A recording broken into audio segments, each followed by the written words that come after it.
Bonjour, bon après-midi, bonne matinée à tout le monde, à toutes et à tous.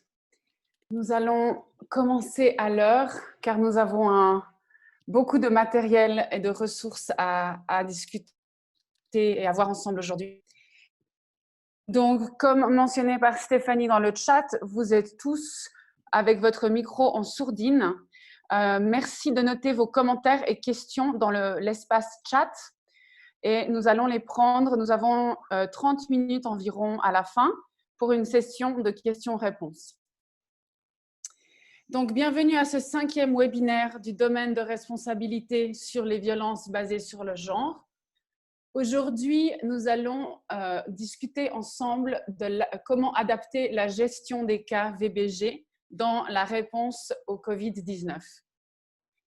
Je m'appelle Louana, je travaille pour le domaine de responsabilité VBG pour l'Afrique de l'Est et du Sud.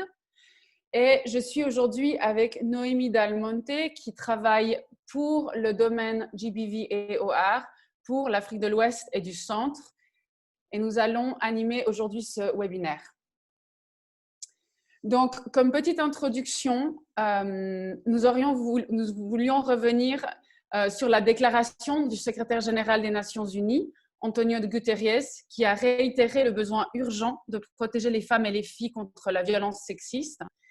Et effectivement, nous savons que dans de nombreux pays, les signalements de violences domestiques ont doublé, voire triplé, depuis notamment le confinement et certains couvre-feux imposés pour contrôler la propagation de la maladie Covid-19.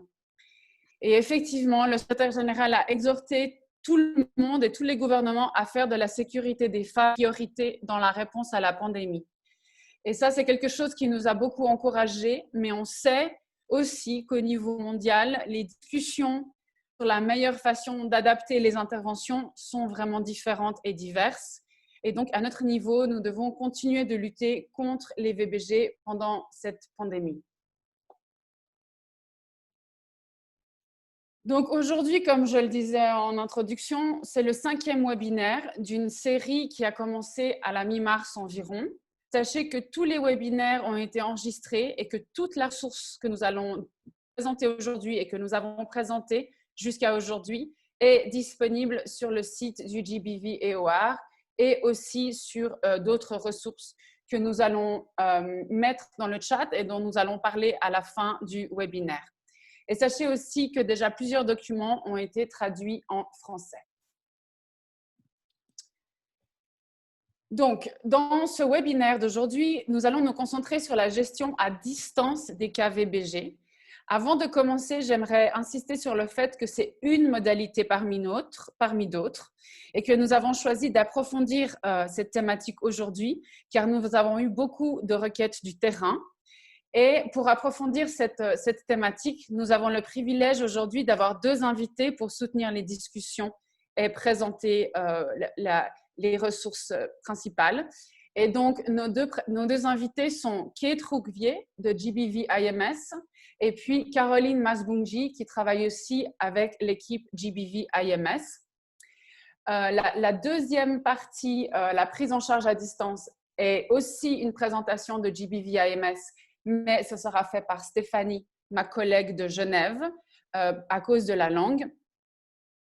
Et puis, la deuxième partie, comme d'habitude, on va se concentrer, ça va être la partie du GBV EOR présentée par Noémie et moi-même sur les circuits de référencement et le rôle clé qu'ont les groupes de coordination VBG. Et enfin, on aura une session de questions et réponses à la fin. Donc, comme je le disais en introduction, Stéphanie, ma collègue, va suivre les messages du chat et vos questions pour les intervenants. Et nous allons répondre au fur et à mesure dans le chat, si c'est possible, ou garder les questions pour la fin, pour la session questions-réponses. Avant de donner la parole à Kate, j'aimerais aussi revenir sur le fait que nous sommes tous ici aujourd'hui pour apprendre les uns des autres, pour résoudre des problèmes et adapter et innover au travail, étant donné que nous sommes dans une situation complètement nouvelle et sans précédent. Et donc, nous n'avons pas de solutions et de réponses toutes faites. Et donc, nous apprenons ensemble et nous écrivons ensemble l'histoire. Voilà, je vais passer donc la parole à Kate Rougvier de GBV IMS, qui est coordinatrice interagence de GBV IMS au niveau global et spécialiste VBG pour UNFPA. Kate, à toi. Merci beaucoup et bonjour à tout le monde. Est-ce que vous m'écoutez bien? Oui, c'est super, Kate. Excellent, merci. Donc cette première partie du webinaire s'intéresse aux exigences préliminaires pour faire la transition vers une prise en charge à distance, c'est-à-dire par téléphone, des services permettant de répondre aux violences basées sur le genre. Et par ailleurs, il fait partie d'une série de vidéos et de podcasts sur la gestion des cas de VBG dans le contexte du Covid-19. Et vous pouvez accéder à la série complète sur le site web du GBVIMS, c'est gbvims.com. Et alors, comme Loana vient de le dire, pendant la pandémie Covid-19 et selon les différentes politiques et restrictions imposées par de différents pays, de différentes modalités et adaptations seront nécessaires pour garantir la continuité des services de réponse pour les survivantes de VBG. La gestion des cas à distance, c'est-à-dire par téléphone, est l'une de ces options. N'est pas nécessairement la seule option, mais l'une de ces options.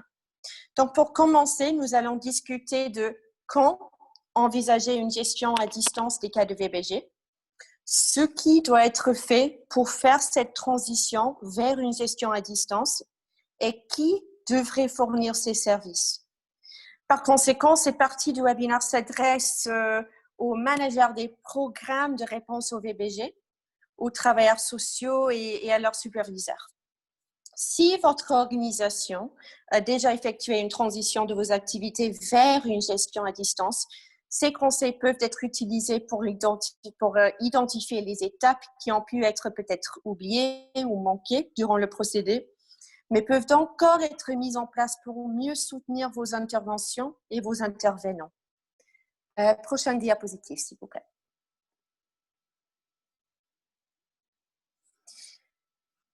Et alors, quand envisager la gestion des cas de VBG à distance? Il y a deux scénarios où la gestion téléphonique des cas de VBG peuvent être nécessaires. Dans le premier cas, s'il n'existe ou quand il n'existe pas d'espace dédié et confidentiel pour rencontrer la survivante. Pour répondre à l'épidémie de Covid-19, de nombreux pays ont interdit les rassemblements de personnes et par conséquent, comme nous le savons, de nombreuses activités de groupe qui se déroulent dans les espaces sûrs pour les femmes et les filles peuvent être suspendues. Cependant, l'espace sûr pour les femmes et filles peut toujours être utilisé pour le soutien individuel des survivantes. Avec la mise en place, bien sûr, des mesures de prévention et de contrôle incluant des masques, des gants, des solutions hydroalcooliques, etc., et des mesures de distanciation sociale, le travailleur social peut toujours être en mesure de se rendre dans l'espace sûr et de rencontrer les survivantes. Ceci dépend évidemment des restrictions gouvernementales instaurées pour contenir la propagation du virus. Quand cet espace ou n'importe quel autre endroit n'est pas disponible, par exemple à cause des restrictions de mouvement qui obligent les gens, dont les travailleurs sociaux, à rester chez eux, alors dans ce cas, il faut envisager la gestion à distance, c'est-à-dire par téléphone. Donc voilà le premier scénario. Le second scénario se déroule lorsque l'espace de rencontre est disponible, mais la survivante ne peut pas se déplacer pour rencontrer le travailleur social. Alors, par exemple, l'espace sûr ou un autre espace où les cas sont habituellement gérés peut toujours proposer l'ouverture de cet espace, même s'il est fermé au groupe, et le travailleur social peut toujours accéder au site, mais la survivante ne peut pas s'y rendre à cause de restrictions de mouvement imposées à la population ou pour d'autres raisons. Alors, gardons à l'esprit que pendant les programmes réguliers, les survivantes peuvent accéder plus facilement aux services des espaces sûrs à travers la participation à l'une des activités organisées. Et donc, pendant cette période, les activités de groupe peuvent être suspendues, ce qui rend la venue des survivants à l'espace plus difficile. Voilà alors le second scénario. Si nous sommes dans l'une de ces deux situations, c'est possible d'envisager de faire une transition des activités vers une gestion téléphonique des cas. Mais n'oubliez pas, bien sûr, que la gestion des cas de VBG ne doit être fournie que si l'on peut garantir la sûreté et la confidentialité des travailleurs sociaux et des survivantes. Un service qui ne peut pas garantir la sûreté et la confidentialité ou qui expose à des risques le travailleur social ou la survivante serait néfaste et ne doit donc pas être mis en œuvre. Prochaine diapositive, s'il vous plaît.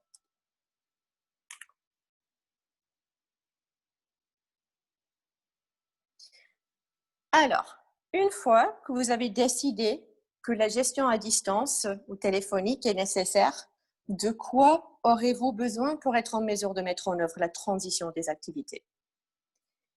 Premièrement, nous recommandons de consulter les travailleurs sociaux pour discuter des modalités possibles de service.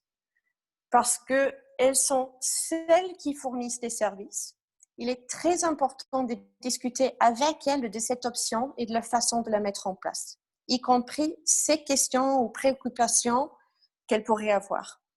En discutant des modalités, il faut s'assurer que la sûreté et la sécurité des survivants soient garanties. Souvenez-vous que s'il n'y a pas de sûreté ou confidentialité, on ne peut pas avoir la gestion à distance.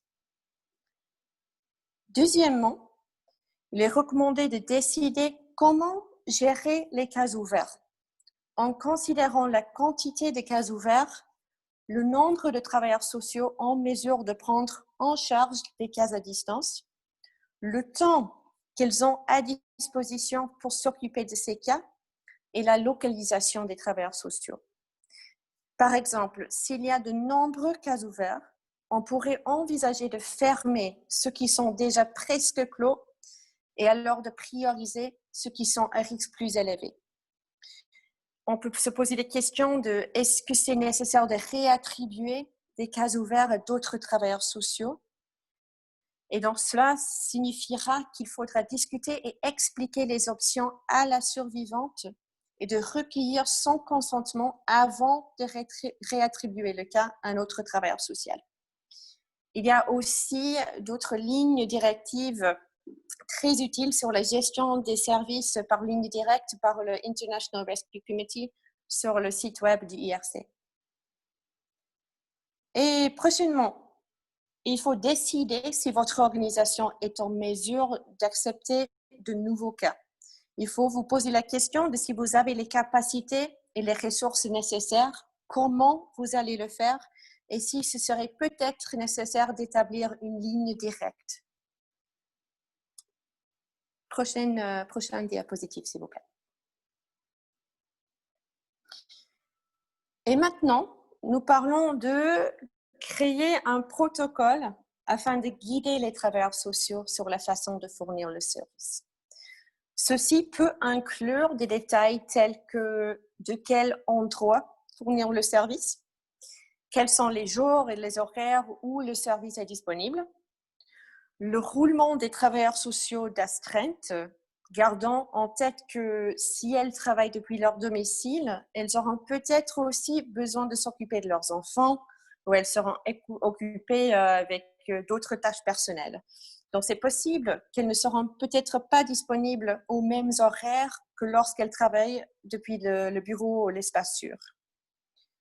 Sur ce quoi se concentrer durant l'appel avec les survivants. Et là, nous allons rentrer dans plus de détails plus tard dans le webinaire. Comment faire des plans de sûreté pour les survivants à risque de violence de partenaires intimes pendant le confinement au domicile? Et sur cette question, le GBVIMS a aussi un épisode dédié. Vous pouvez encore une fois vous rendre sur le site web du GBVIMS pour l'écouter. Prochainement, comment documenter les cas? Sur cette question, Caroline va vous expliquer un peu plus. Les modalités de supervision à distance qui doivent être fournies aux travailleurs sociaux et aussi les procédures pour clôturer les appels et traiter les situations de danger de mort. Prochain diapo, s'il vous plaît.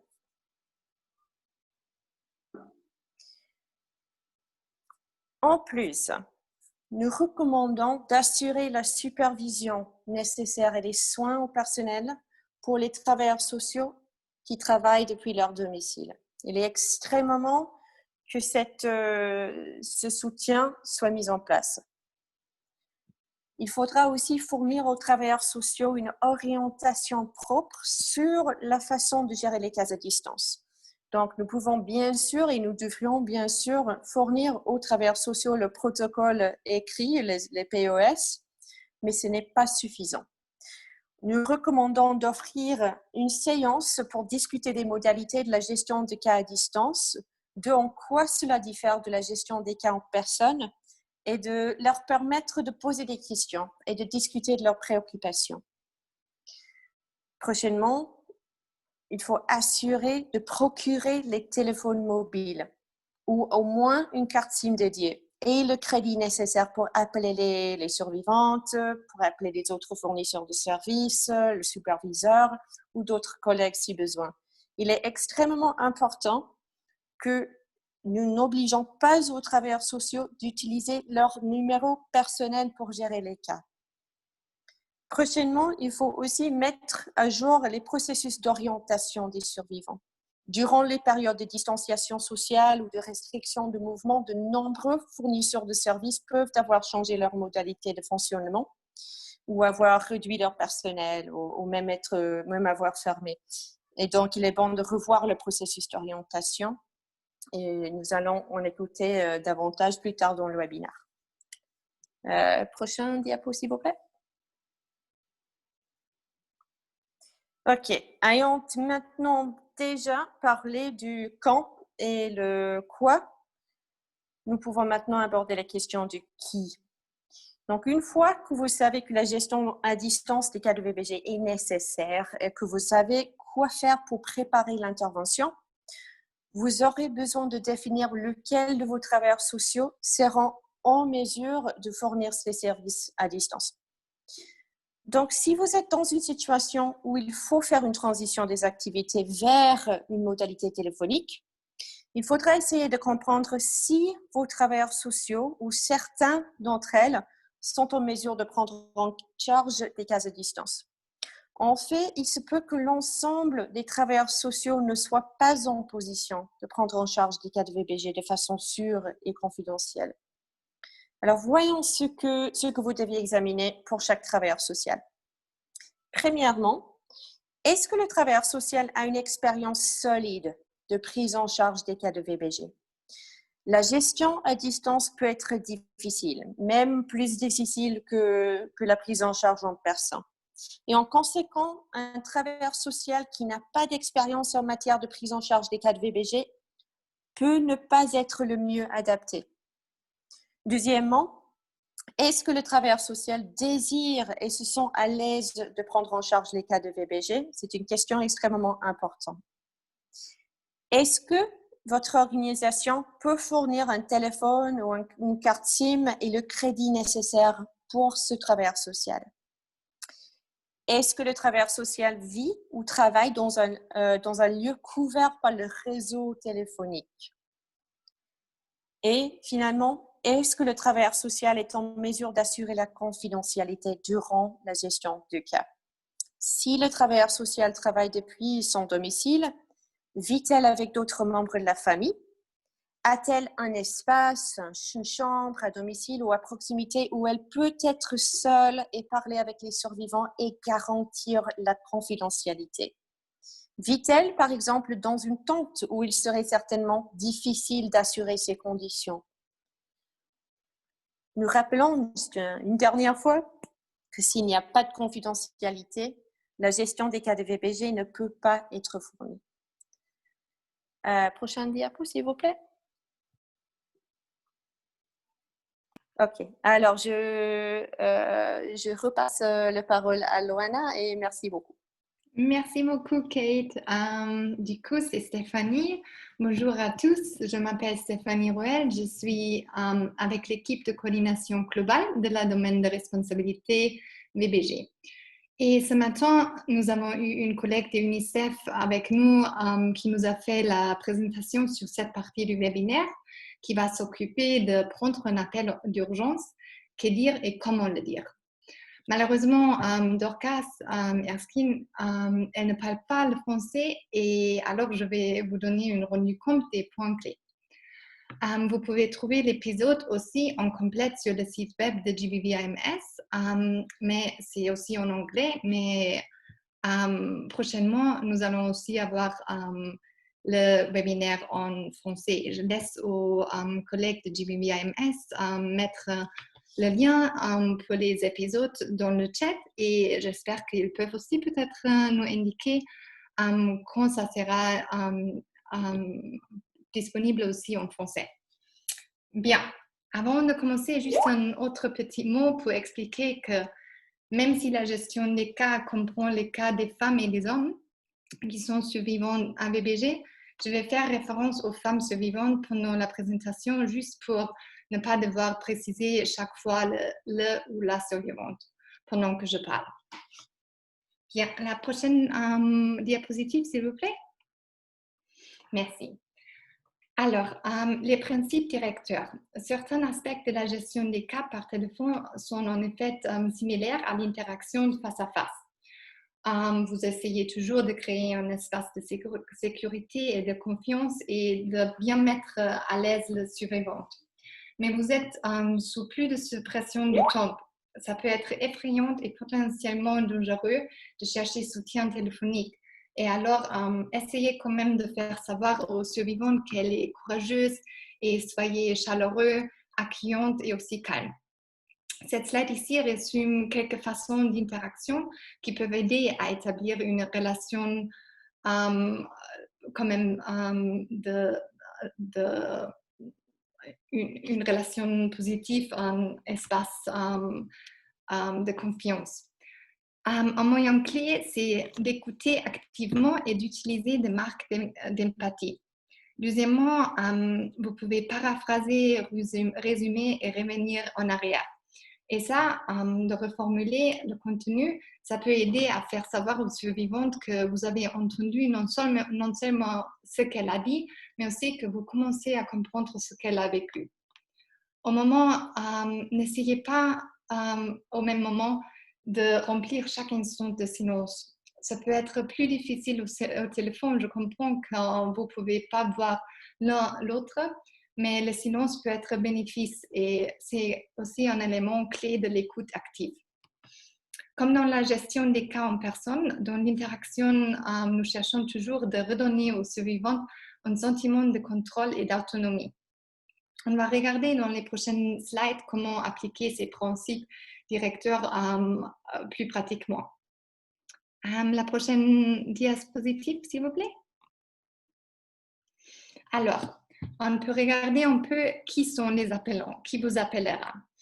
Ça peut être une survivante de VBG qui, en effet, peut être en danger immédiat, ou ça peut être quelqu'un qui cherche des informations et du soutien pour réfléchir sur comment gérer son situation. Ça peut aussi être des familles, des amis, des survivants qui cherchent conseil. Ou bien ça peut être des professionnels qui veulent référer des survivants pour assistance. Alors, de quoi auront-ils besoin? Parfois, quand quelqu'un vous appelle, elle peut être en crise immédiate ou elle peut chercher de parler et peut-être comprendre si ce qu'elle subit est vraiment VBG. Peut-être l'appelant veut obtenir des infos sur les soins de santé, le soutien juridique et d'autres services qui sont disponibles. Et c'est pour ça que c'est si important d'avoir mis à jour le système d'orientation à des services. Et nous avons en effet une autre partie de cet webinaire qui va un peu mieux expliquer comment le faire. Et oui. Voici, on a une liste aussi des questions clés pour voir si vous êtes prête. Vu que Kate, on en a déjà parlé un peu, je ne vais pas y passer plus de temps, mais nous allons aussi partager les slides, alors vous pouvez aussi regarder après. La prochaine diapositive, s'il vous plaît. Merci. Alors ici, nous avons les différences entre la gestion de cas standard et la gestion des cas par téléphone. Comme vous voyez dans l'image, les étapes sont assez similaires, mais certaines étapes doivent être raccourcies et parfois elles sont hors de l'ordre habituel. C'est simplement parce que quand même le survivant peut avoir très peu de temps pour vous parler ou bien qu'elle peut appeler en cas d'urgence. Donc, la première préoccupation, votre priorité doit être de savoir si l'appelant est en danger immédiat. Vu que dans la situation actuelle, avec les restrictions sévères, il y a aussi beaucoup moins de services disponibles et peu de soutien auquel vous pouvez faire référemment pour le survivant. Les étapes de planification et de la suivi sont forcément un peu raccourcies. Vous voyez ça aussi dans la graphique. Et c'est remplacé par un accent plus marqué sur l'évaluation des besoins immédiats, la planification de la sécurité et la mise en œuvre des courtes actions de référence pour répondre vraiment aux besoins immédiats. Dans la slide suivante, nous allons voir en plus de détail ces étapes plus courtes de gestion de cas. Et la prochaine slide, s'il vous plaît.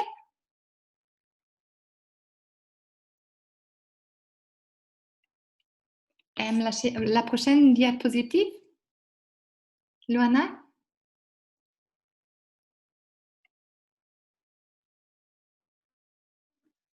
Luana, tu peux changer la diapositive?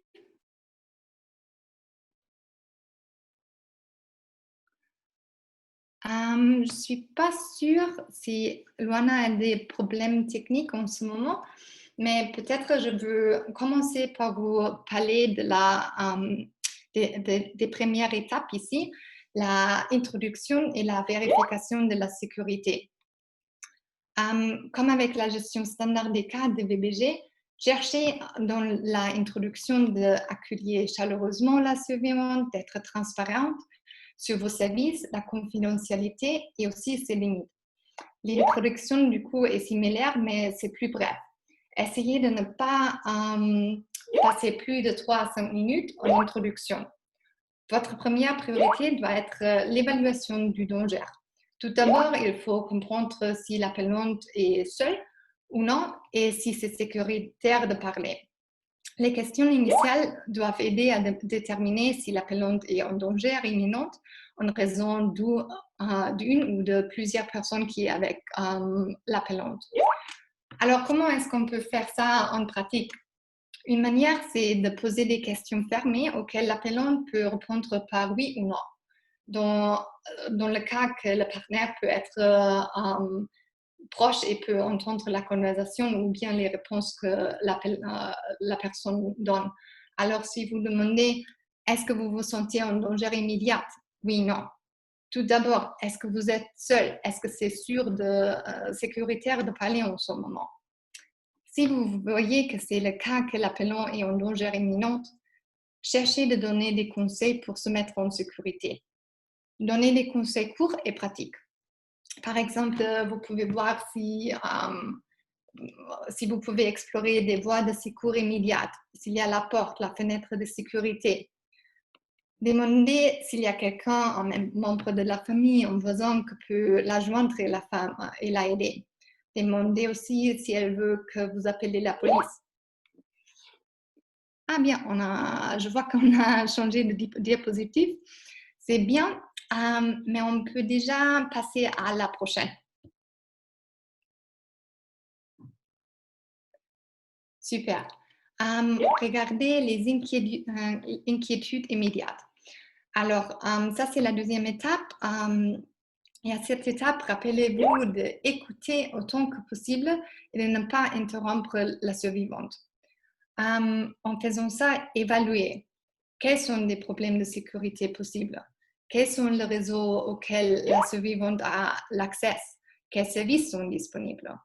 Et sur la base de cela, faire un suivi limité. Alors, je sais que Caroline de GBIMS va vous en parler un peu plus encore de comment ajuster la documentation des cas. Alors, je vais procéder ici aussi. Si vous pouvez passer à la prochaine slide, on parle de la mise en place d'un plan de sécurité. Alors, ici, c'est aussi bien de noter qu'il y a un épisode dédié sur la mise en place d'un plan de sécurité que vous pouvez écouter aussi sur le site web de GBIMS. Mais je veux quand même toucher sur des éléments clés de la planification de la sécurité quant au téléphone. Tout d'abord, rappelez à la survivante que c'est elle qui connaît la mieux sa situation. Vous pouvez l'aider à identifier la pièce ou l'espace le plus sûr dans son domicile. Le cas échéant, cherchez d'établir un plan ensemble pour qu'est-ce qu'elle peut faire avec ses enfants. Réfléchissez ensemble quelles sont ses ressources qu'elle a à disposition et aussi qu'est-ce que c'est son système de soutien. Particulièrement son système maintenant pendant le confinement, le couvre-feu, etc. Après, assurez-vous vraiment qu'elle a un plan si elle décide de partir, parce que rappelez-vous, c'est le moment vraiment plus dangereux pour elle quand elle décide de partir. Et enfin, rappelez à la survivante de supprimer les traces de l'appel sur son téléphone, parce que ça, c'est un des risques avec les lignes d'assistance, que l'agresseur, en particulier dans les situations de violence conjugale, peut surveiller l'utilisation du téléphone de la survivante. Alors, recommandez bien de supprimer toutes les traces. Prochaine diapositive. Bien, nous sommes arrivés à la mise en œuvre et la fin de l'appel. Quelques suggestions pour la clôture de l'appel. Informer la survivante des options d'orientation pour répondre à ses préoccupations immédiates.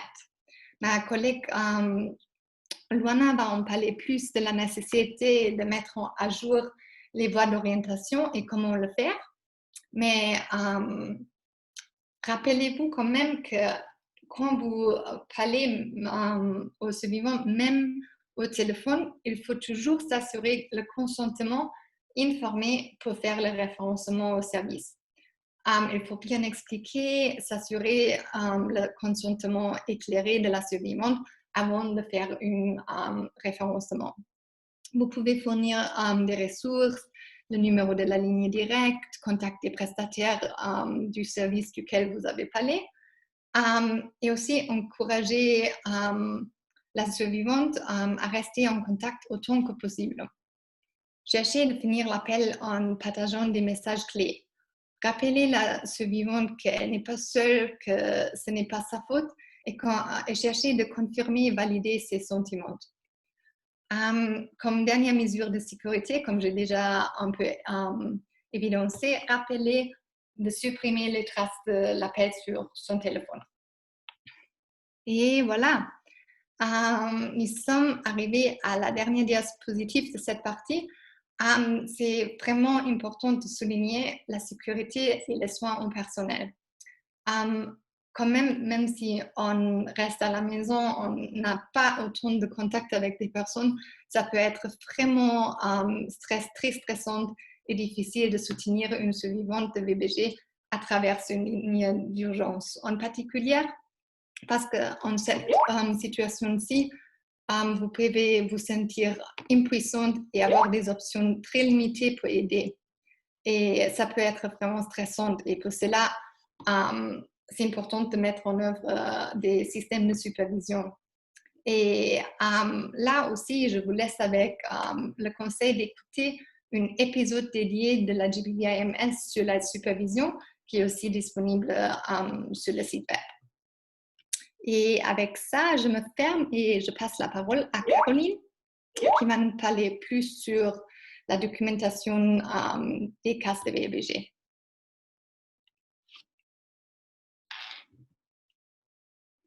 Caroline, un moment, il faut la mettre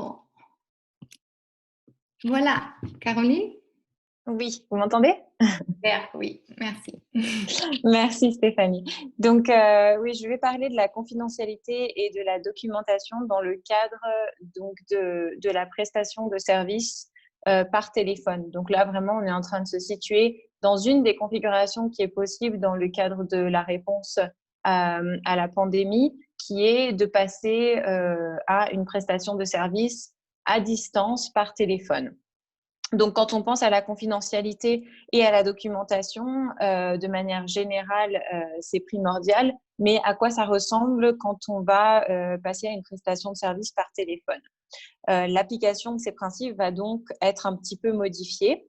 Avant de rentrer dans les détails, j'aimerais juste vous partager que l'équipe globale du GBV AMS a écrit une note technique sur ce sujet, ainsi qu'une série de podcasts et de vidéos qui sont disponibles sur notre site internet et qui seront disponibles bientôt, j'espère, en début de semaine prochaine, en français également. Prochain slide.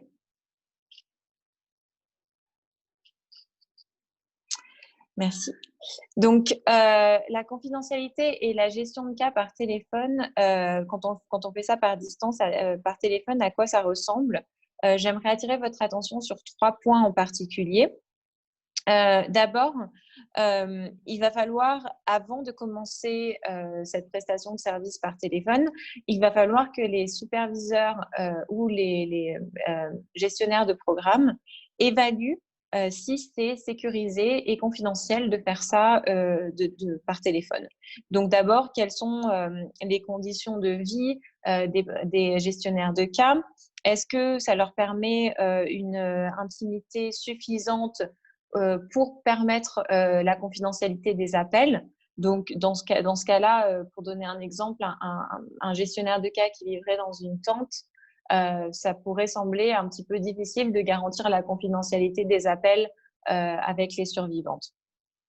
Deuxièmement, pouvoir obtenir le consentement éclairé des survivantes. Là, dans la mesure du possible, il devrait être obtenu verbalement, par téléphone, et réévalué à chaque fois que le gestionnaire de cas recontactera la survivante, surtout pour les cas de violence domestique où la survivante vit avec l'auteur des violences. Et puis, troisièmement, s'assurer d'un stockage sûr et confidentiel des données. Et on va rentrer donc dans le vif du sujet tout de suite. Prochain slide. Donc, qu'est-ce qui doit être documenté par le gestionnaire de cas quand il effectue cette prestation de service par téléphone? Tout d'abord, il ne faut pas collecter de dossier de cas à la maison. C'est-à-dire que le gestionnaire de cas ne doit pas prendre de notes lorsqu'il fournit cette prestation de service par téléphone depuis son domicile. Et ça, c'est simplement pour garantir la confidentialité des dossiers. Deuxièmement, le consentement doit être obtenu verbalement, comme je l'ai mentionné précédemment, depuis la survivante, donc consentement éclairé, bien entendu. Donc, bien qu'on ne doit pas stocker de dossiers physiques, donc papier, à la maison, vous pouvez quand même utiliser des nouvelles technologies. Et je voulais vous parler ici de Primero GBV AMS+, qui est une plateforme qui a été développée par le comité de pilotage GBV AMS au niveau global et qui est une plateforme en ligne et aussi qui peut être utilisée hors ligne, donc sans connexion sur son appareil mobile. Donc, c'est une application qui peut être téléchargée sur son appareil mobile, que ce soit une tablette ou un téléphone portable, et qui permet de documenter les cas, documenter la gestion des cas. L'avantage, c'est que c'est sécurisé puisque c'est une manière de collecter les informations digitalement. Et si, par exemple, on souhaite supprimer les données du mobile, du téléphone ou de la tablette à distance, c'est aussi possible. Donc, si on voit que le gestionnaire de cas perd son téléphone ou que les données sont compromises d'une manière ou d'une autre, on peut effacer les données à distance. Donc, voilà pourquoi c'est sécurisé dans ce cas de figure. Bon, bien que on ait conscience que la plupart des organisations n'auront pas accès à ce genre de nouvelles technologies, peut-être que les gestionnaires de cas n'ont pas accès à Internet, peut-être que les organisations n'ont pas les ressources nécessaires pour avoir accès au GBV-AMS+, il est quand même recommandé aux organisations de peser le pour et le contre et de vraiment envisager les risques liés à documenter les cas depuis la maison. Bien sûr, cette situation, cette pandémie et le confinement, on ne sait pas combien de temps ça va durer. Donc, dire qu'on ne peut pas collecter des données sur papier, vous allez me dire c'est bien beau, mais si cette situation dure pendant plusieurs mois, plusieurs semaines, comment faire? Et là, c'est vraiment, il revient vraiment à chaque organisation, en fonction de leur programme, en fonction du contexte, d'envisager comment est-ce qu'ils peuvent faire ça. En tout cas, nous, ce qu'on vous conseille, c'est de vous tourner vers votre spécialiste technique au sein de votre organisation pour en discuter, ou alors de nous contacter au GBV-AMS et on va mettre l'adresse mail dans le chat si besoin. Ensuite, on vous recommande aussi d'utiliser le code de la survivante pour stocker les numéros de téléphone des survivantes. Donc, bien entendu, si vous faites la prestation de service par téléphone, vous allez avoir besoin de contacter les survivantes par téléphone. Pour pouvoir stocker leur numéro de téléphone, on vous conseille de ne pas utiliser leur nom ou d'autres informations identifiantes, mais plutôt d'utiliser le code de la survivante. Et on a des exemples de codage sur notre site internet, sur le gbvams.com.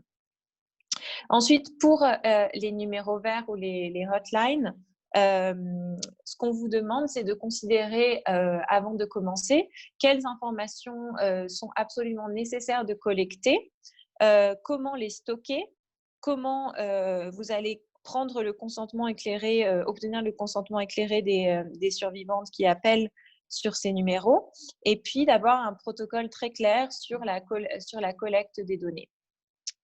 Prochain slide. Donc, qu'est-ce qui doit être en place au niveau de votre organisation pour garantir la protection des données?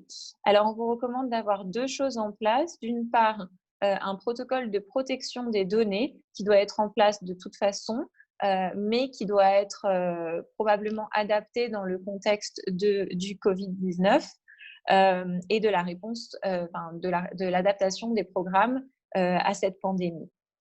Alors, on a des modèles et aussi une checklist sur notre site internet sur le gbvams.com que vous pouvez consulter. La question qui va se poser, d'une part, c'est que faire des dossiers existants, donc des dossiers papier que vous avez probablement dans vos espaces sûrs ou dans vos bureaux, mais que vous n'allez peut-être pas pouvoir accéder pendant plusieurs semaines ou plusieurs mois pendant la durée du confinement. Est-ce qu'ils sont en sécurité? Est-ce que vous pouvez les laisser là? Ou alors, est-ce qu'il est nécessaire de les déplacer ou de les détruire? Et dans ce cas-là, quels sont les rôles et responsabilités de chaque staff, de chaque personne dans votre équipe pour pouvoir le faire? Et puis, comme je disais, de réviser ce protocole, si nécessaire, à la lumière de l'adaptation de vos services dans le cadre de la réponse à la pandémie. Le deuxième outil qu'on vous recommande d'avoir, c'est un accord de protection des données que vous ferez signer par vos employés, vos gestionnaires de cas, lorsqu'ils procurent les prestations de services depuis leur domicile. Ça implique une confidentialité qui est différente de celle que vous appliquez d'habitude. Et voilà, il est préférable qu'ils aient signé cet accord-là qui soit adapté spécifiquement aux circonstances. Vous avez aussi un exemple d'un accord de protection de données sur notre site internet. Prochain slide. Alors, qu'en est-il du GBV-AMS? Si dans votre organisation ou dans votre pays, le GBV-AMS est en place, il y a plusieurs considérations à garder en tête dans le cadre de l'adaptation de la réponse à la pandémie. Donc, la première chose, c'est d'informer votre coordinateur interagence GBV-AMS si votre organisation va arrêter de fournir des services puisque vous estimez qu'il n'est pas sécurisé ou simplement pas possible pour vous de continuer la prestation de services aux survivantes. Donc, évidemment, ça veut dire que vous allez arrêter de collecter des informations et que vous ne pourrez pas partager ces informations au niveau interagence pour la production de rapports. Dans ce cas-là, il faut absolument s'assurer que le coordinateur interagence est informé. Je dirais même que si votre organisation continue la prestation de service mais va changer de modalité, ce qui va peut-être impliquer que le nombre d'incidents auxquels vous allez faire face va être un peu moindre, ce serait aussi bien d'informer le coordinateur interagence puisque ça va influencer la production de tendances pour l'analyse des données. Ensuite, vous pouvez aussi envisager, comme on a mentionné tout à l'heure, de déployer l'outil du Primero GBV-AMS+. Donc, il y a un outil en ligne et que vous pouvez utiliser aussi depuis votre mobile si nécessaire. Pour ça, si vous êtes intéressé, vous pouvez aussi contacter l'équipe globale GBV-AMS pour qu'on vous aiguille sur les possibilités de déployer cette plateforme de manière assez rapide dans le cadre de la réponse à la pandémie. Ensuite, vous pouvez aussi considérer l'utilisation d'un formulaire d'admission d'urgence qui diffère un petit peu de notre formulaire d'admission standard, qui est un peu plus réduit et qui va collecter les informations essentielles que probablement vous allez recevoir lors de vos appels avec les survivantes. Alors, ce formulaire d'admission d'urgence, on vous recommande de l'utiliser seulement si vous avez si vous pouvez garantir la sécurisation du stockage des données et si vous avez déjà envisagé comment ces informations seront analysées. Le formulaire d'admission n'est pas quelque chose que vous devez utiliser dans le cadre de votre gestion des cas. Par contre, c'est quelque chose qui est utile pour collecter des informations qui seront analysées. Si vous n'envisagez pas de les analyser, ça ne sert à rien d'utiliser ce formulaire d'admission d'urgence. Ensuite, il est nécessaire de vous poser la question de savoir comment les données vont être compilées au niveau de votre agence, de votre organisation. Donc, sachant que les gestionnaires de cas fournissent dans certains cas cette prestation de service depuis leur domicile par téléphone, peut-être qu'ils n'ont pas de connexion Internet, comment est-ce qu'ils vont pouvoir envoyer leurs données GBV-AMS à leur point focal au niveau de l'organisation? Est-ce que ça peut être fait par téléphone? Est-ce que c'est sécurisé de le faire par téléphone? Etc.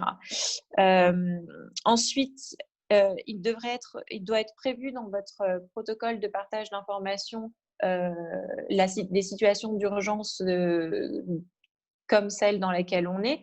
Par contre, si ce n'est pas prévu, il serait peut-être bien de faire un amendement au protocole pour pouvoir envisager l'interruption du partage de données si nécessaire. Et puis, juste pour finir, on vous conseille aussi, si les informations sont partagées au niveau interagence et que vous pouvez continuer à produire des rapports, de porter une attention particulière à l'analyse des données liées aux violences conjugales et à l'accès aux services par les survivantes de VBG, puisque c'est des tendances qui probablement vont pas mal évoluer dans le cadre de la crise liée au Covid-19. Et donc, ce serait bien d'avoir une analyse particulière pour pouvoir faire un plaidoyer et adapter vos programmes en fonction des résultats. Voilà, je vais m'arrêter là et je vais repasser la parole à Noémie, je pense.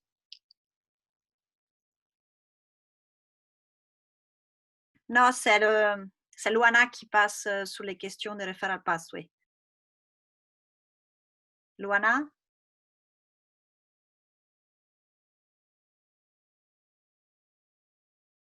Est-ce que vous m'entendez? Oui, très bien maintenant. Welcome back. Merci. Alors, je vais essayer de remettre ma présentation. Voilà, j'y suis. OK. Donc, je vais prendre quelques minutes pour parler de ce qu'on appelle en anglais referral pathway, et je sais qu'en français, vous utilisez différentes terminologies. Donc, ça peut être voie ou circuit de référencement. J'ai aussi entendu tout à l'heure système ou processus d'orientation. Donc, voilà, je vais utiliser ces différentes terminologies, donc ça fait toujours référence au referral pathway.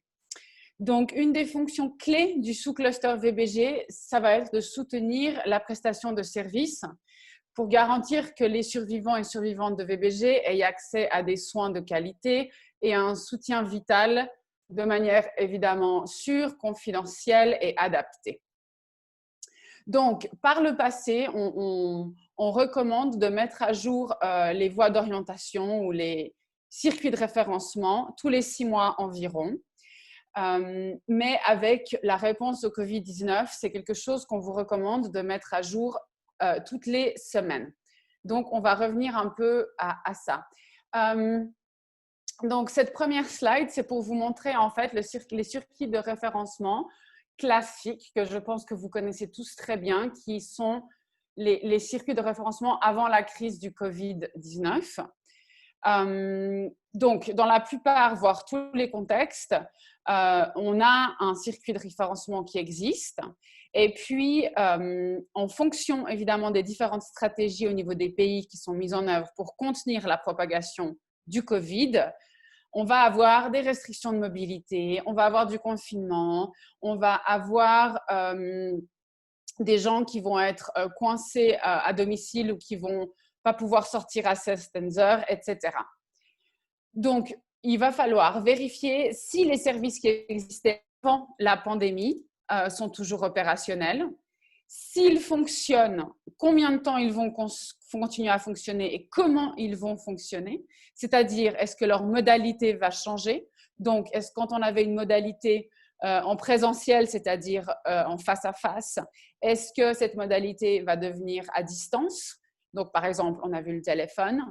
Est-ce qu'on va avoir des nouveaux services qui vont être disponibles? On pense à des services, entre guillemets, non traditionnels. Et quel genre d'accès vont avoir les survivants et survivantes à ces services? On pense notamment au couvre-feu, au transport, etc.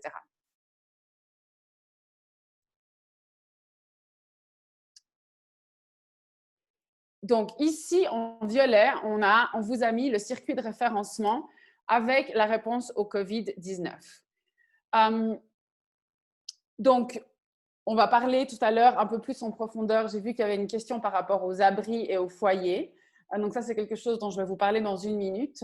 La question aussi à se poser, c'est est-ce que les réseaux des femmes et les organisations des droits des femmes sont en capacité de mettre en lien les survivants avec les services?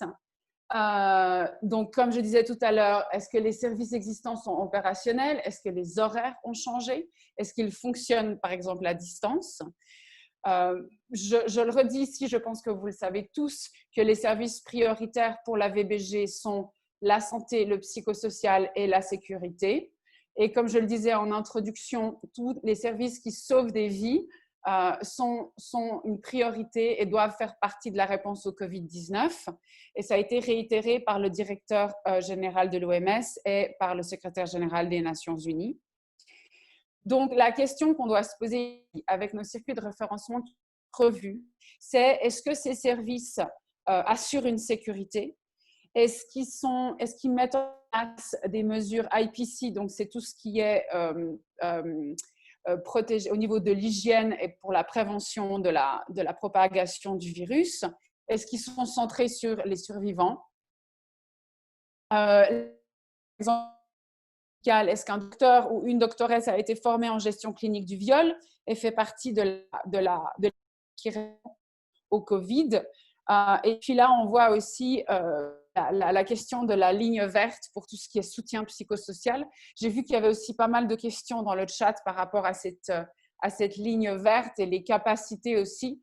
On a une checklist d'exigences minimales pour les hotlines qu'on peut vous partager dans le chat ou qu'on peut vous donner tout à l'heure.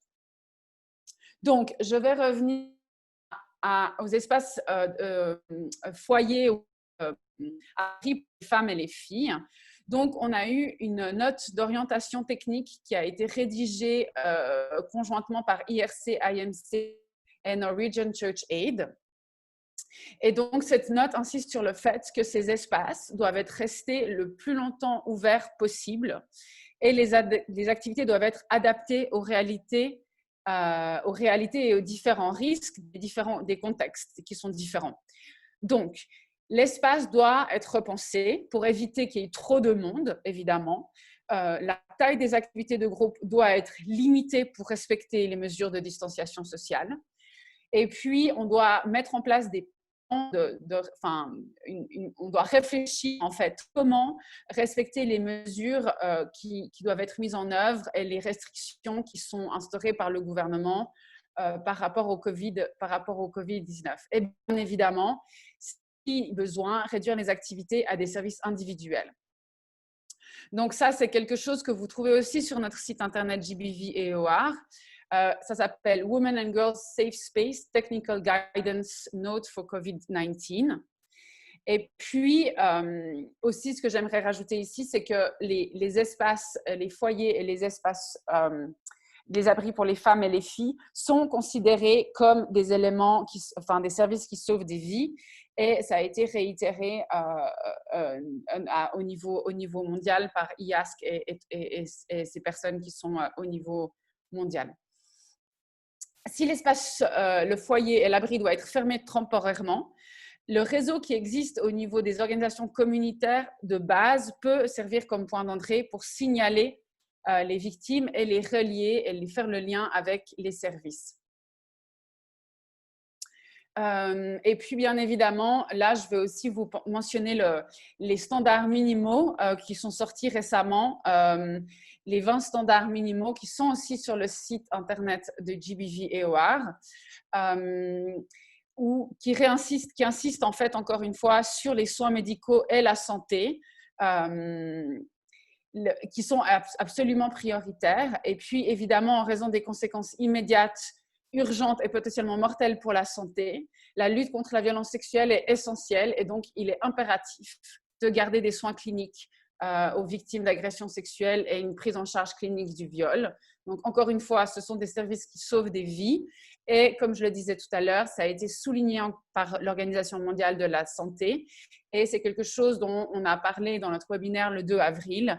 Donc garantir la continuité des services de santé, c'est absolument essentiel pour les survivants et survivantes de VBG pendant la crise du Covid.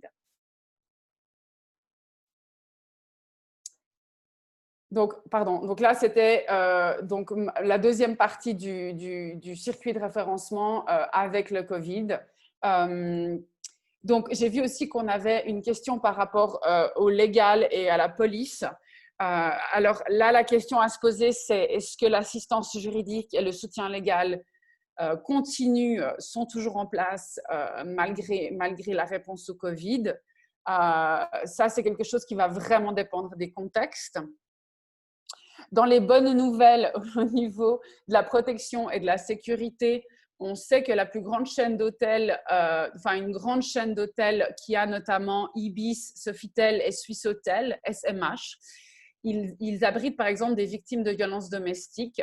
Donc c'est le groupe hôtelier s'appelle International Accor et donc ils hébergent des personnes vulnérables, notamment des victimes de violences familiales. Donc ça c'est par exemple une solution pour tout ce qui est si les abris et les refuges ferment.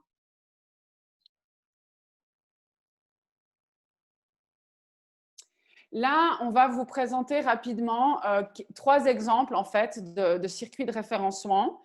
Donc, celui que vous avez ici, on ne vous l'a pas traduit parce que c'est un exemple des Fidji. Donc, en fait, il a été fait de manière interagence entre UNFPA, ONU Femmes et UNICEF et en collaboration avec le ministère des Femmes, des Enfants et de la Pauvreté et le ministère de la Santé et des Services médicaux. Et en fait, c'est un circuit de référencement qui est ciblé pour être diffusé dans le secteur de la santé.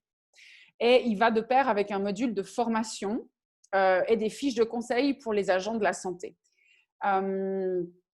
Donc, l'idée, c'est vraiment que ces circuits de référencement soient distribués un maximum auprès des agents de la santé et qu'ils puissent en fait détecter les signes et les symptômes qui peuvent amener à une suspicion de violence et ensuite donner les bonnes informations et orienter les survivants et survivantes pour une prise en charge clinique et à une réponse notamment par rapport à la violence entre partenaires intimes. Donc ça, c'est notre exemple des Fidji. Nous avons deux exemples. Je m'excuse pour la qualité de la photo. Ça, c'est le circuit de référencement de Kinshasa, donc République démocratique du Congo. Celui-là est intéressant parce qu'en fait, Kinshasa n'était pas avant le Covid-19 un hotspot humanitaire. Et donc, même s'il y avait des services, il n'y avait pas de circuit de référencement. Mais avec Covid, ils ont préparé donc un circuit de référencement et qui a tenu compte en fait des services à distance et des mesures qui ont été mises en place pour protéger les prestataires de services et les survivants, notamment l'accès aux one-stop centers. Et ce qui est unique à Kinshasa, c'est la ligne verte, donc que vous voyez ici en rouge, le numéro 106. Et puis, je voulais vous présenter aussi le dernier exemple, qui est un exemple… Ah oui, juste pour clarifier, les circuits de référencement de Kinshasa, pour l'instant, c'est uniquement distribué en version électronique aux partenaires. Et là, j'ai l'exemple du Burundi, donc de Bujumbura, donc, qui a été révisé et mis à jour suite au Covid-19. Mais sachez qu'au Burundi, on n'a pas encore de distanciation sociale et de confinement qui a été instauré par le gouvernement. On a seulement 4 cas qui ont été officiellement déclarés. Donc, voilà le circuit de référencement qui a été mis à jour. Ce qui est intéressant ici, c'est la volonté d'avoir quelque chose de visuel pour le rendre compréhensible pour tout le monde. Et puis, sachez par contre que voilà, il n'est pas encore validé par le gouvernement. Donc, on vous l'a présenté ici vraiment comme modèle. Donc, sur la première page, vous avez les numéros clés avec aussi les lignes vertes 109 et 116. Et puis, la deuxième page, ce sont des messages clés en fait qui sont extraits du guide de poche VBG. Et notamment des conseils de quoi faire si le survivant ou la survivante est un enfant ou un adolescent, les choses à ne faire, à ne pas faire, etc. Ce circuit de référencement pour Bujumbura va être imprimé et plastifié et distribué. Voilà, avant de passer la parole à Noémie pour la dernière petite partie du webinaire, on voulait aussi vous montrer ces exemples pour voir aussi, pour discuter, pour que vous vous rendiez compte en fait aussi de l'importance du format et de la dissémination de ces circuits de référencement. Il faut vraiment essayer de réfléchir à varier un maximum les canaux de dissémination. Je sais que GBV-IMS, sur un de leurs podcasts aussi, recommande une résolution basse si on envoie ça par WhatsApp parce que pas tout le monde a un accès à Internet avec une bande passante importante. Et puis, dans les contextes où vous n'avez pas Internet, où vous n'avez pas de téléphone portable, il y a aussi moyen de passer par les haut-parleurs, notamment les haut-parleurs des mosquées. Il y a aussi moyen de passer avec les posters que vous pouvez mettre dans la rue, les pharmacies ou les différents services qui restent ouverts malgré tout. Voilà, je vais m'arrêter là et passer la parole à Noémie pour la dernière partie. Merci beaucoup, Luana. Merci aussi à Caroline et Kate qui ont présenté avant, et Stéphanie, bien évidemment. Et avant de passer à ça, je voulais juste dire que vous avez bien remarqué que les formats des 3 circuits de référencement étaient assez différents. Alors, celui-là de mon dernier pays, la RDC, et il est celui standard qu'on a dans les POS VBG. Donc, n'importe qui n'est pas très familier avec des circuits larges interagences, il peut utiliser les outils qui sont dans les sites de GBV-IOR et qui sont liés à notre manuel pour les procédures opérationnelles standards des VBG. Mais les autres deux, c'est des exemples très intéressants, un peu plus créatifs, avec d'autres éléments intéressants. Donc, je voulais parler de ça parce que j'ai des gens qui m'ont posé cette question entre hier et aujourd'hui. Je n'avais pas parlé avec Luana. Maintenant, je vais dans ce qui me concerne aujourd'hui, qui est le rôle des groupes de coordination VBG. Donc, ce que les groupes doivent faire en priorité, c'est-à-dire de soutenir l'offre des services. Vous le savez très bien, beaucoup d'entre vous connectés à ces webinaires sont des coordinateurs de sous-cluster. Une des fonctions clés de sous-cluster VBG, c'est d'avoir les services qui fonctionnent. Après, on a aussi des collègues de la lutte contre les VBG qui sont connectés, qui ne sont pas dans des crises humanitaires. Je vois le Sénégal, je vois la Côte d'Ivoire massivement présente aujourd'hui. Et entre autres, mais aussi peut-être des zones, les Madagascar aussi en ligne. Donc, pour ces pays-là qui n'ont pas une coordination humanitaire, ça ne veut pas dire que ce n'est pas une fonction clé dans votre coordination de lutte contre les VBG, au contraire. C'est pratiquement les mêmes principes de travail, ça change un peu les modalités. Donc, la première chose à faire, c'est souvent la cartographie des services. Donc, on avait déjà vu dans les précédents webinaires qu'il du BVR a développé aussi une petite guide avec quelques conseils sur comment adapter la cartographie des services.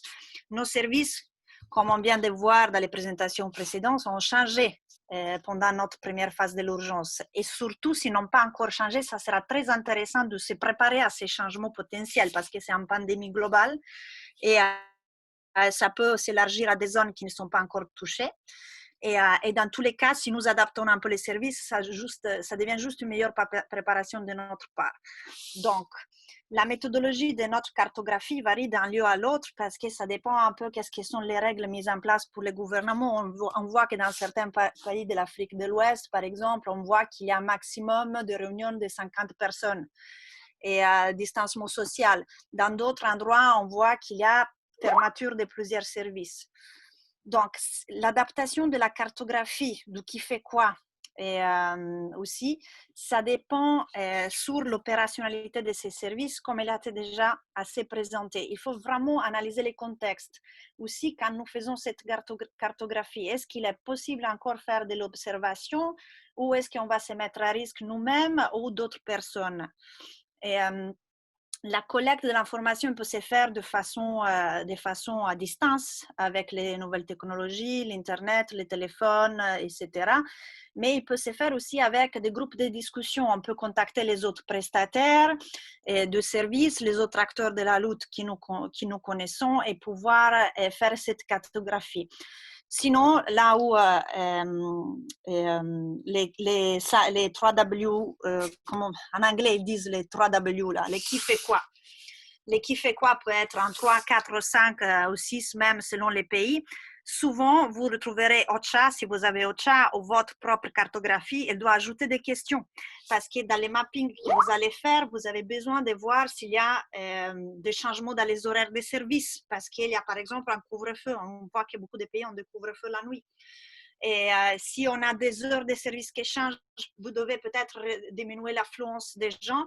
Donc, un des prestataires de services à cartographier a réduit les heures ou a fait des espèces de groupes dans la journée et avec de règles différentes d'accès. Donc, ces éléments-là, probablement, sont ajoutés dans la cartographie et avec des adaptations qui sont liées à votre contexte, mais aussi à cette situation nouvelle. La cartographie doit aussi peut-être être capable de savoir s'il y a des mesures de prévention, de contrôle de l'infection qui sont en place de façon un peu plus détaillée ou pas. Tout dépend des règles qui sont dans votre pays. Et la mise à jour de la cartographie doit être faite assez régulièrement parce que le contexte du Covid est très rapide. Il y a des changements tout le temps. Et les circuits de référencement donc, doivent être partagés de façon assez fréquent. Je dirais comme à début d'une urgence. Imaginez d'arriver dans un nouveau pays et d'être un nouveau acteur ou de coordonner une nouvelle réponse. Sûrement, vous allez faire une mise à jour presque hebdomadaire ou tous les 3 jours. Donc, c'est dans ces rythmes-là de contrôle de l'offre de services que vous pouvez faire. Dans le chat, j'ai vu qu'il y avait quelqu'un qui disait qu'au Nord Kivu, en RDC, Et dans tous les cas, on ne peut pas offrir les services juridiques parce qu'il n'y a pas, les tribunaux ne fonctionnent pas, etc. On ne pourra pas fournir beaucoup de services de ce type. Donc, la cartographie changera. Mais peut-être on aura des conseils juridiques par téléphone qui continuent à être donnés, donc qui doivent être présents dans la cartographie et qui doivent être présents dans les circuits de référencement. L'engagement des autres organisations traditionnelles dans le travail de lutte contre VBG, mais peut-être moins traditionnelles dans votre communauté parce que vous avez plutôt l'habitude d'être avec un seul type d'organisation de la société civile, peut être une très bonne stratégie et en tout cas une considération très importante à prendre en compte à niveau de la coordination. Enfin, donc, il faut regarder quelles sont les organisations de société civile qui fonctionnent encore, quelles ont des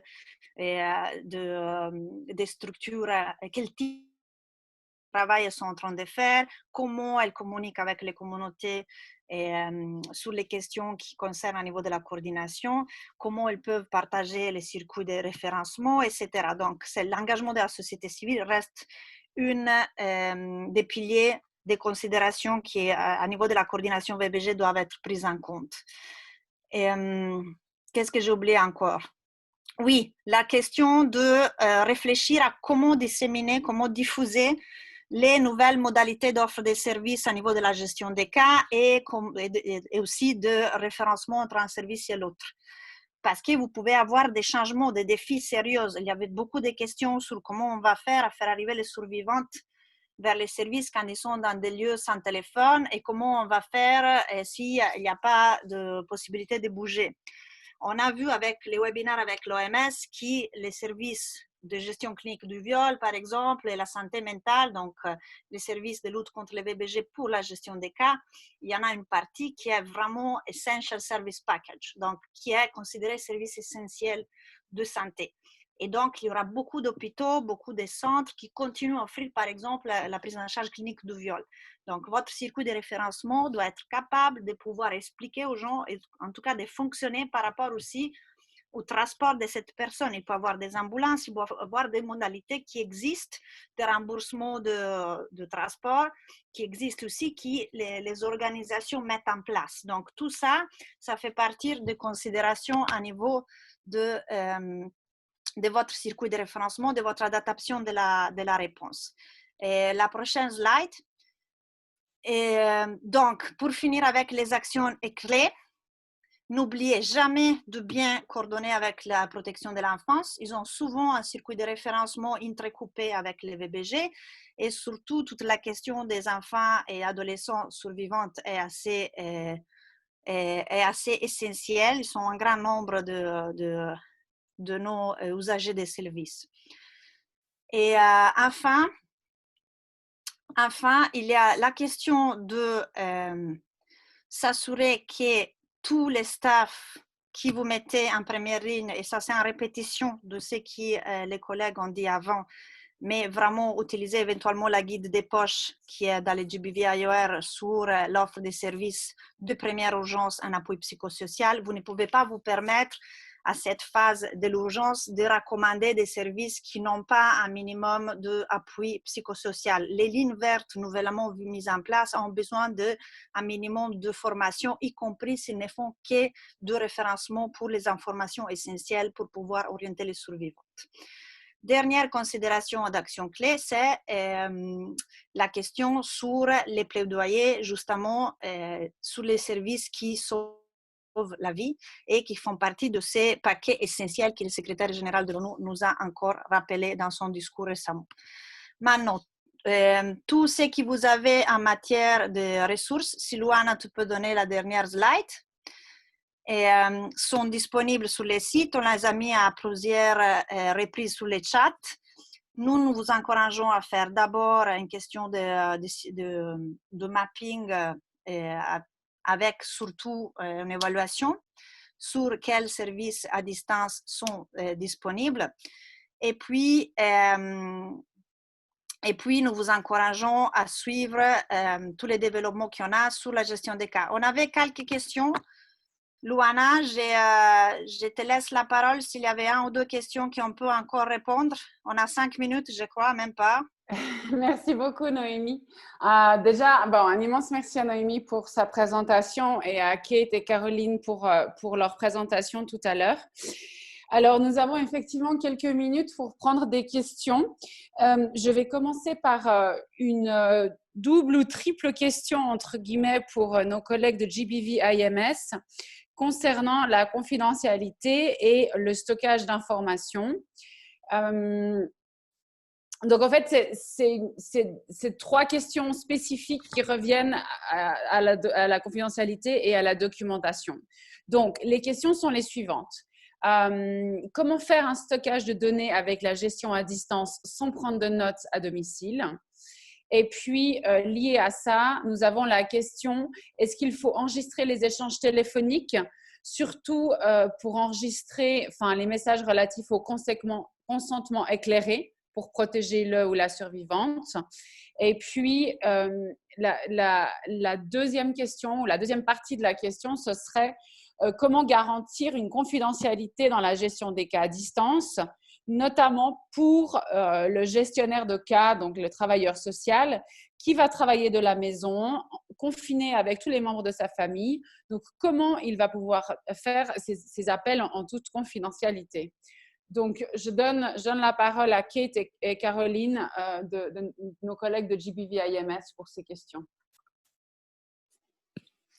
Merci. Peut-être je peux commencer avec le tout premier et après je donne la parole à Caroline. Ça vous va, Caroline? Ok.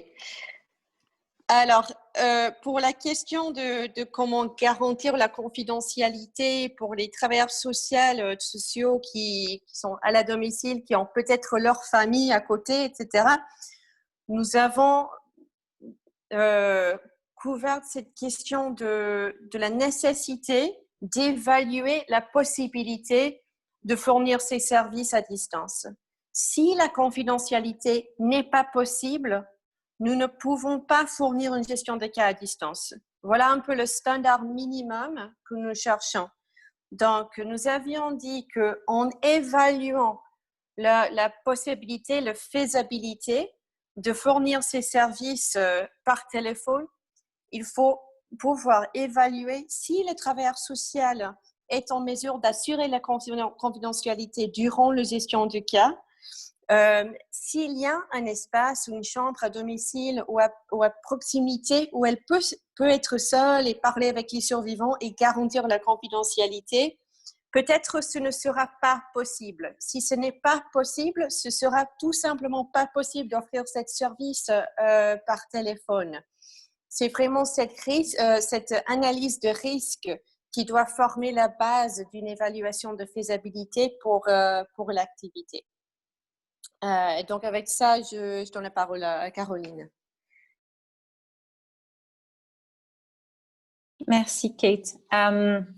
Ok, donc peut-être par rapport à la question relative à comment faire pour stocker les données sans prendre de notes, c'est une très bonne question. Alors, en fait, les lignes directives qui sont données notamment par IRC dans leur manuel pour la prestation de services à distance est très clair sur le fait que quand il s'agit de prestation de services à distance par téléphone, notamment depuis le domicile du prestataire, du gestionnaire de cas, il ne faut pas prendre de notes écrites. Et ça, c'est simplement parce que le risque lié au fait de perdre ces notes ou que ces notes soient vues par d'autres membres de la famille, d'autres membres de la communauté est plus important que le besoin de collecter ces informations. Donc, autant que possible, le gestionnaire de cas va devoir s'appuyer sur sa mémoire, sur sa connaissance du cas pour pouvoir donner la prestation de service. Après, comme je disais tout à l'heure, on est dans une situation exceptionnelle, dans une situation qui peut durer pendant plusieurs semaines, plusieurs mois.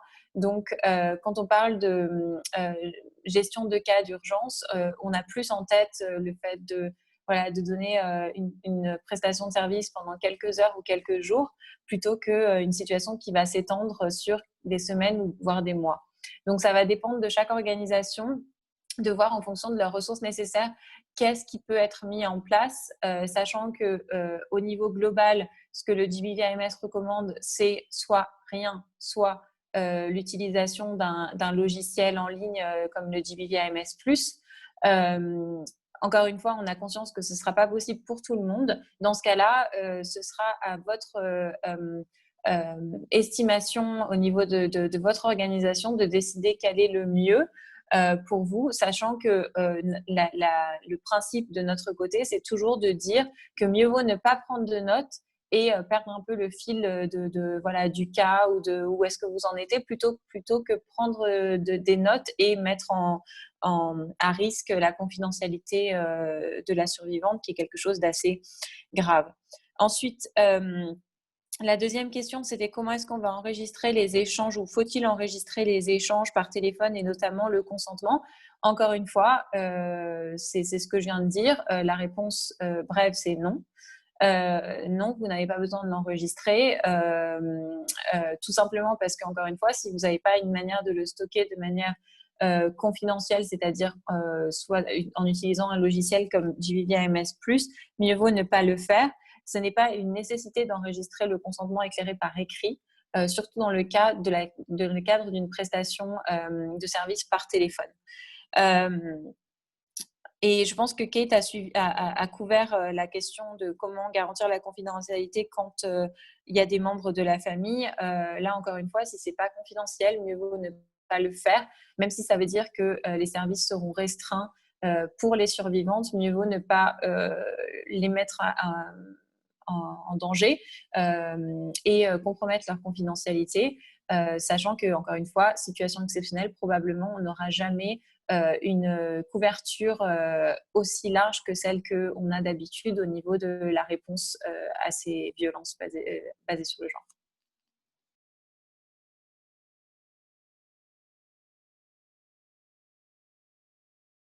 C'est complet? Vous voulez ajouter autre chose? Caroline, Kate? Non, pas de mon côté. Non, merci. Bon, ceci dit, on est vraiment vers la fin. Je suis un peu désolée qu'on ne peut pas répondre à toutes les questions. Mais on est toujours disponible à recevoir des emails, de contacts bilatéraux et on vous invite à consulter les sites parce qu'il y a franchement de plus en plus de matériel que nous montrons, des pratiques que les organisations nous partagent et que nous mettons sur le site de GBV Aware. Il y a un sondage suite au webinaire. On vous a mis dans le chat les liens. C'est Stéphanie qui a mis les liens. Si vous voulez, je peux encore les renvoyer comme ça. C'est les dernières que vous voyez. Et pour nous, c'est très important parce que ça sert pour adapter la réponse de ce que nous vous offrons dans nos webinaires. Et dernier slide. Il y a toujours les helpdesk. Il y a toujours les COP, le communauté de pratique, avec lesquels vous pouvez trouver l'appui plus spécifique duquel vous avez besoin ou s'il n'y a pas d'appui, en tout cas, demandez, c'est très bien, comme ça on peut faire de notre mieux.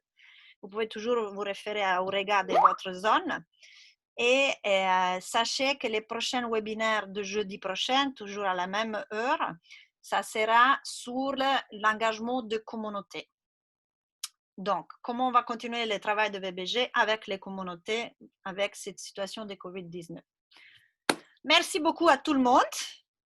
Très contente de cette participation sur la gestion des cas. J'espère de vous revoir avec les communautés la prochaine semaine et j'espère surtout que vous partagez l'information à beaucoup d'autres organisations dans vos pays parce qu'il y en a certains pays qui sont moins nombreux que d'autres. Et on sait très bien que ça peut être très intéressant pour beaucoup d'entre vous et dans votre entourage. Donc, n'hésitez pas à partager les messages d'invitation au webinaire. Merci beaucoup à nos deux super invités et merci à mes chéris collègues avec lesquels on est dans cette aventure depuis. Moi, je vous salue depuis l'Italie.